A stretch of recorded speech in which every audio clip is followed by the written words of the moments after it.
Hi everyone. So in today's class we'll be dealing with drugs used for bronchial asthma and cough.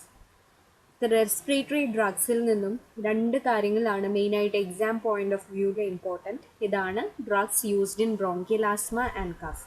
So ഈ രണ്ട് കാര്യങ്ങൾ മാത്രമായിരിക്കും നമ്മൾ ഈ ഒരു ചാപ്റ്ററിൽ നിന്നും കാണാൻ പോകുന്നത്. First let's learn about those drugs which are used in bronchial asthma. About the classification, this include bronchodilators like beta-2 sympathomimetics, example salbutamol, terbutalin, salmeterol, formoterol, methylxanthins, example theophylline, aminophylline, anticholinergic drugs like ipratropium bromide, tiotropium bromide, leukotriene antagonist like montelukast, safirlukast, mast cell stabilizers like ketotifen, sodium chromoglycate. So ഇതുവരെ പറഞ്ഞത് ബ്രോങ്കോഡൈലേറ്റേഴ്സിൻ്റെ അകത്ത് 3 sub classes ഉണ്ടായിരുന്നു. Beta two സിമ്പത്തോമിമെറ്റിക്സ്, മീഥൈൽസാന്തിൻസ് and ആൻറ്റികോളിനർജിക്സ്. Then we had leukotriene antagonist and mast cell stabilizers. The other drugs used include corticosteroids like systemic corticosteroid, hydrocortisone and prednisolone, inhalational corticosteroids like beclomethasone, budesonide, and anti-IgE antibodies like omalizumab. So these are the different drugs which are used in bronchial asthma. ഇത് വളരെ important ആണ്. ഈ ഒരു classification അതുപോലെ തന്നെ ഓരോ ക്ലാസ്സസും അത് separate ആയിട്ട് തന്നെ പഠിക്കണം. First let's see about sympathomimetics.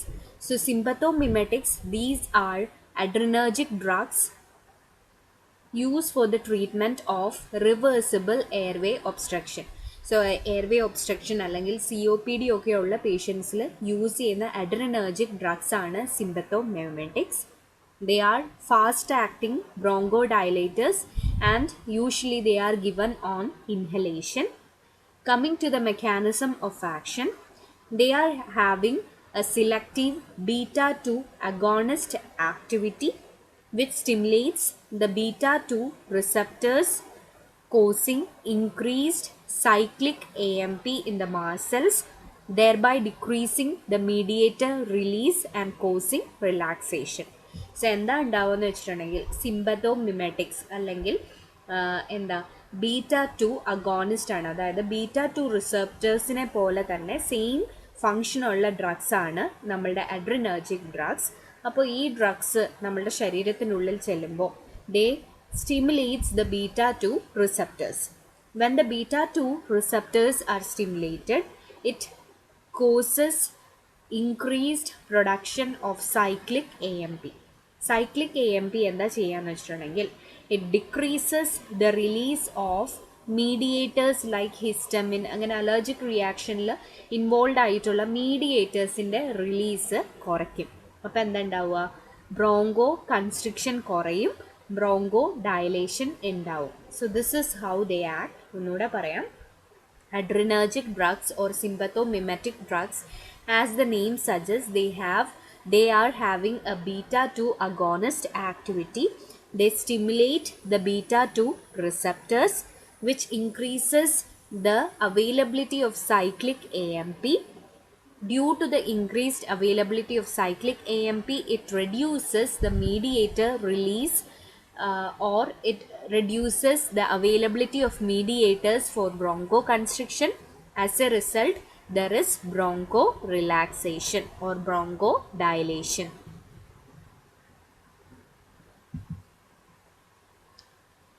We'll see about some individual drugs.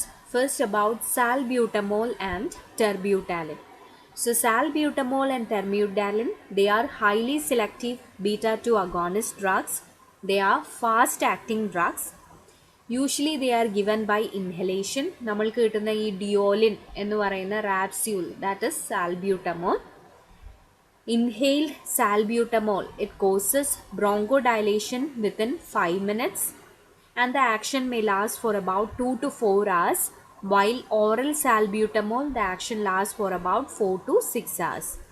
It is also available as metered dose inhalers. നമ്മളുടെ പഫ് എടുക്കുന്ന ആ ഒരു സിഗാറ് പോലെ ഇരിക്കുന്ന സാധനം which is known as metered dose inhaler. Okay. So salbutamol അല്ലെങ്കിൽ diolin, it has a high bronchodilation activity. ഇത് inhalation ആയിട്ട് കൊടുക്കുകയാണെങ്കിൽ 5 മിനിറ്റിൽ ആക്ട് ചെയ്യും. 2 to 4 hours വരെ ഇതിൻ്റെ ആക്ഷൻ ഉണ്ടാവാം. ഓറലായിട്ട് കൊടുക്കുകയാണെങ്കിൽ 4 to 6 hours വരെ ഇതിൻ്റെ ആക്ഷൻ ലാസ്റ്റ് ചെയ്യും. The adverse effects of these drugs include muscle tremors, there can be palpitation, restlessness, nervousness, throat irritation and ankle edema. ഇതൊക്കെയാണ് ഇതിൻ്റെ side effects. Oral beta-2 agonists have higher adverse effects than nebulization, and it cannot be used. It is not routinely used in adults. It is only given in those children who cannot use inhaler or have occasional wheeze. So oral സാൽബ്യൂട്ടമോളിന് അല്ലെങ്കിൽ beta two അഗോണിസ്റ്റിന് adverse effects കൂടുതലുള്ളത് കൊണ്ട് അഡൽട്സിൽ നമ്മൾ usually അത് കൊടുക്കാറില്ല. കുട്ടികളിലാണ് who cannot use inhalation, അവരിൽ മാത്രമാണ് ഇത് കൊടുക്കുക. These drugs are used to abort and terminate attacks of asthma. So asthma ഉള്ള ആൾക്കാർക്ക് ആ ഒരു എപ്പിസോഡ് ടെർമിനേറ്റ് ചെയ്യാനും അബോർട്ട് ചെയ്യാനും വേണ്ടിയിട്ടാണ് ഈ ഡ്രഗ്സ് ഉപയോഗിക്കുന്നത്. The next drug is salmeterol. So it is the first long-acting beta-2 agonist with slow onset of action.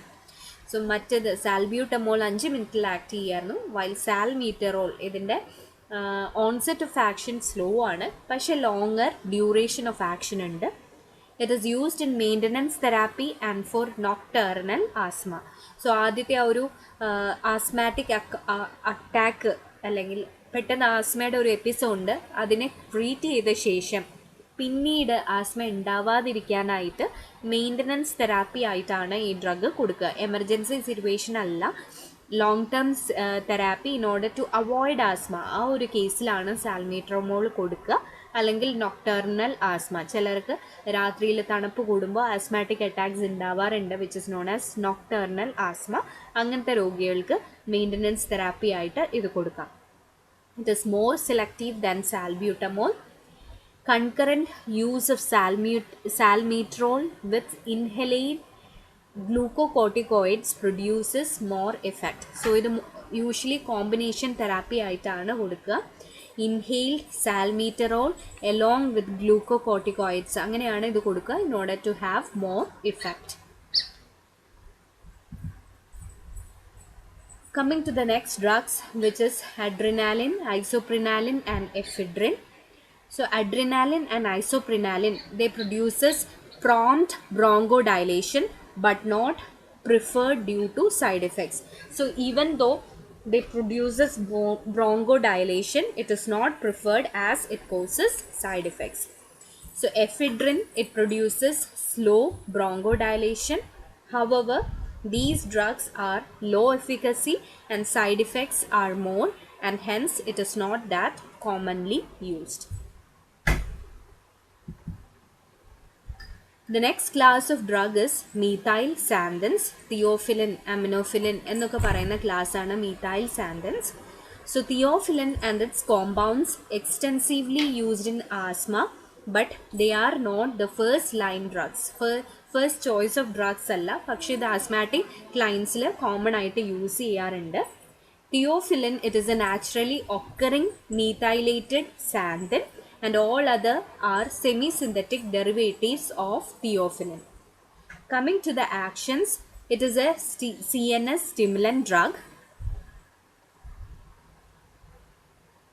It also causes cardiovascular stimulation and hence it increases the heart rate and contractility. It reduces the peripheral vascular resistance by causing systemic vasodilation